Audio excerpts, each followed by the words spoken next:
Ari drafters. I've done a couple of Dominaria remastered drafts now, and I just thought I'd share with you how it went. Some thoughts on the format. I think it's a really good format. I think it's quite fun. I've enjoyed what I've done so far. I'm hoping to get another couple of drafts in now that it's been released officially. I've just done the kind of pre-release events that were available for premium stores so far.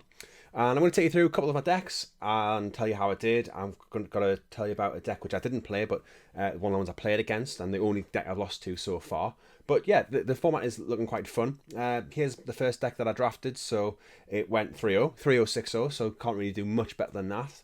And it was basically a really good Sultai value deck. And one thing which is becoming really apparent is the spells in the format are a lot better than the creatures, and the difference between that and a normal standard set is really evident. But some really good stuff here. Started off pack one, pick one, Birds of Paradise. Then I was past the Spirit Monger, so I took that. And then a few picks in, there was the Control Magic Confiscate as well. So I took a few blue things. And I went through pack one. I was taking some good Sultai stuff in general. Some blue, some black, some green. And not really sure which colour pair I was really going to go down. And I thought I do need to choose a particular colour pair at some point. Never really happened. I kind of just pack three. I picked up a few of the layers. I got one pack two and a couple of pack three, but I did pick them quite late. And the mana base seemed fine in the end. Obviously, Birds of Paradise did help a little bit, although I don't think I had it out early very often. I was really hoping to kind of just get that out and then do some ridiculous things turn three. Some standout players. I got the two Icy Manipulators both in pack three, which was really, really good. I think I took on pack three, pick one over, might have been an Urza's Blueprints. I did see two in the draft. Picked one just for pure funniness. But yeah, the two Ice Manipulators were really good. They provide some good value. I had two Mind Stones as well. And these helped a lot more than I realised at first, because I was a bit of a ramp deck. I was trying to get a 6 mana quite quickly.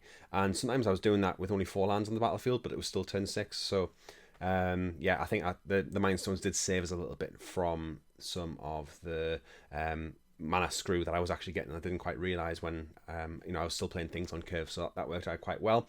And there's not very many aggressive decks in the format.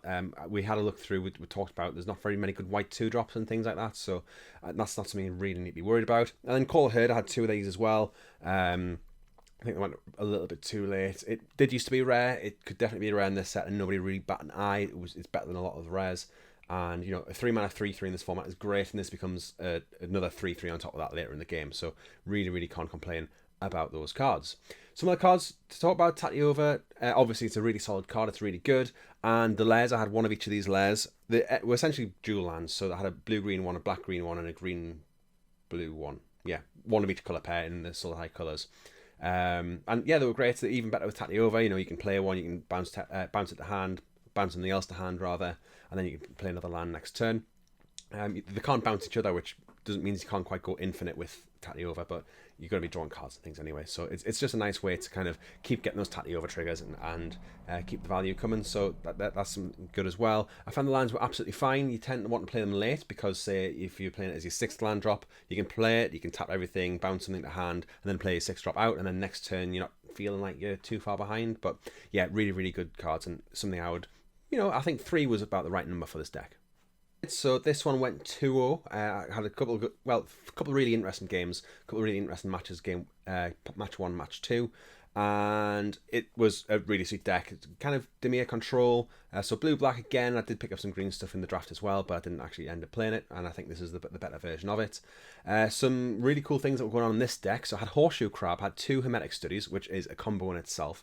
For every blue mana you have, you can ping something, and if you can't ping a creature, you can go to face. There's a lot of like X1s and X2s in the format, so it can quite easily take out the opponent's board, and sometimes when you play it, you can just win on the spot. The one time I did do it, actually, or the one time I did it where it really mattered, I think I got the Hermetic Study really, really late, so I already had like 5 blue mana that I could use, and I just took out the opponent's board with it. So that was quite a good one. Also with Royal Assassin, and the opposition as well. So Royal Assassin just shut down entire boards. I think I got pack 1, pick 2. Somebody else got a better card on my right, so I got quite lucky with this.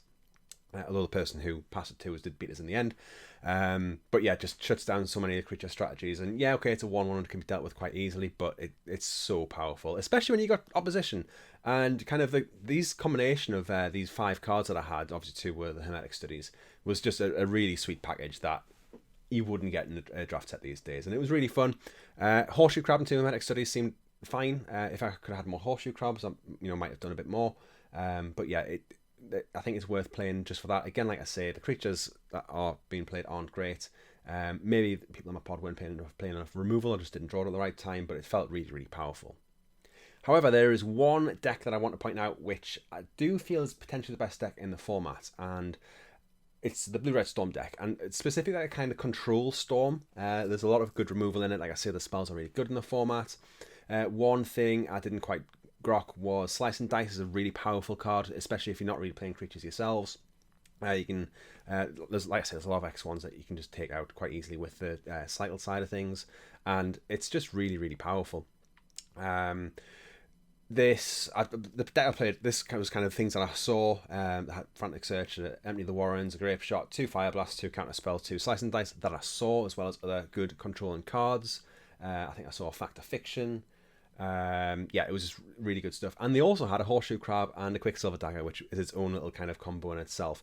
And the reason why this is so good against a lot of the other decks is it doesn't really rely on creatures. Yes, okay, you might have Empty the Warrens, and you can interact with that a little bit, but it just kind of does damage really quickly, and then you can finish off with a couple of Fire Blasts, you can dig through your deck, and there's no real good way to interact with it outside of counter spells, which this has taken as well.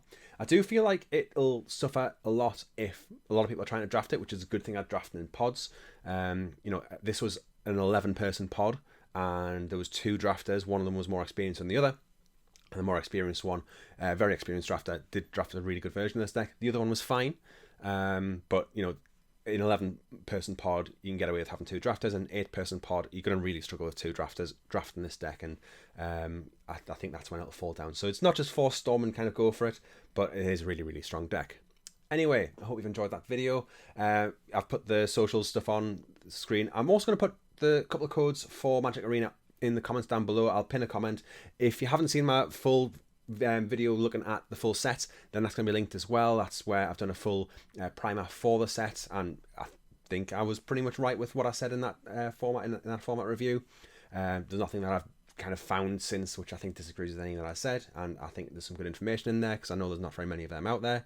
But anyway, I hope you enjoyed it. Let us know how your drafts have went.